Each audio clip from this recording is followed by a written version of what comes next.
ထိုကလေးစိုးသည်ကျမ၏မိခင်ကိုလေးခွဖြင့်ပြစ်ပေါက်ခဲ့တော်လဲတောင်းပန်ခြင်းမရှိခဲ့ပေထို့သို့လုံးမည်အစားသူကထိုနေရာမှာတင်ရင်မောနေခဲ့သည်ကျမကသူ၏မိဘများကိုထွက်လာပြီးတောင်းပန်ရန်ချက်ချင်းတောင်းဆိုခဲ့တော်လဲကလေး၏အဖွားဖြစ်သူကမူနင်းမှာသူမ၏မြေးလက်ချက်မဟုတ်ကြောင်းညင်းဆိုနေခဲ့သည်ကျမသည်ထိုဖွားကြီးနှင့်စကားများမနေခြင်းတော့သဖြင့်လက်ထောက်ကို CCTV မှတ်တမ်းများထုတ်ခိုင်းပြီးရဲတပ်ဖွဲ့ကိုဖုန်းဆက်ခေါ်လိုက်သည်နင်းကိုကြားလိုက်ရမှသာအဖွားကြီးသည်သူမ၏မြေးလုပ်ရဖြစ်ကြောင်းနောက်ဆုံးတွင်ဝန်ခံခဲ့သည်သို့တော်လည်းသူမသည်တောင်းပန်စကားတစ်ခုမျှမပြောခဲ့ပေထို့သို့လုံးမည်အစားရဲများရောက်လာလျင်တောင်ဤကဲ့သို့ကိစ္စအသေးအမွှားကိုဂရုစိုက်မည်မဟုတ်ကြောင်းမောက်မာစွာပြောဆိုပြီးနောက်ကျမသည်လူကြီးမိဘကိုမယိုသေးသူဖြစ်ကြောင်းပြောင်းပြန်ဆွဆွဲလေတော့သည်ကျမအလွန်ဒေါသထွက်သွားခဲ့သည်ထိုကလေးကိုကျမ၏မိခင်အားတောင်းပန်ရန်ထိုနေရာမှာတင်တောင်းဆိုခဲ့တော်လဲကောင်လေးကပြက်ပြက်သားသားညှင်းဆိုခဲ့သည်ဤဖြစ်ရပ်ကိုမြင်တွေ့ရသောလမ်းသွားလမ်းလာများကအဖွားကြီးအကျိုးအကြောင်းမရှိသောပြုမှုကိုဝိုင်းအဝန်းဝေဖန်ကြတော်လဲသူမကမူဘာကိုမျှဂရုမစိုက်ပဲပို၍ပင်မောက်မာလာခဲ့သည်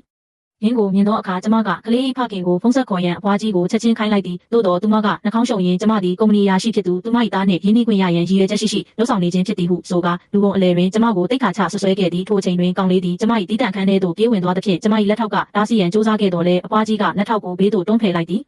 ကောင်လေးကကြောက်ပစုံစားခြင်းသည်ဟုအဖွားကြီးကိုပြောရာသူမကကြောက်ပစုံကိုသူ့ရှေ့သို့ချက်ချင်းချပေးလိုက်သည်ရင်းကိုချက်ချင်းပြန်ချထားရန်ကျမပြောတော်လဲသူမကကြောက်ပစုံလေးတစ်ကောင်လေးကိုဘာဖြစ်နေတာလဲဟုကျမတို့ကိုပြန်ပြောခဲ့သည်ကြောက်ပစုံမှာဈေးမပေါ်ကြောင်ကျမ၏လက်ထောက်ကသတိပေးတော်လဲသူမကဂယုမဆိုင်ခဲ့ပြီးကျမတို့စကားများနေစဉ်မှာပင်ကောင်လေးသည်ကြောက်ပစုံကိုရှာဖြင့်လိုက်ရလေတော့သည်ထို့နောက်ဒီကြောက်ပစုံကအခုငါဟာဖြစ်သွားပြီဟုကျဲလောင်စွာကြေညာခဲ့သည်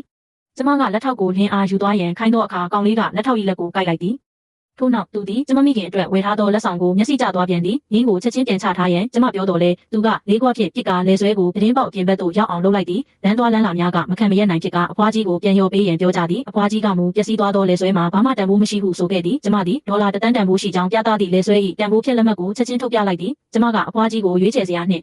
ခုပေးလိုက်သည်ရင်းမှာရော်ကြီးပေးရန်သို့မဟုတ်ရဲစခန်းသို့လိုက်ခဲ့ရန်ပင်ဖြစ်သည်အဖွားကြီးသည်ထွက်ပြေးရန်ကြိုးစားတော်လဲကျမ၏လက်ထောက်ကပိတ်ထားခဲ့သည်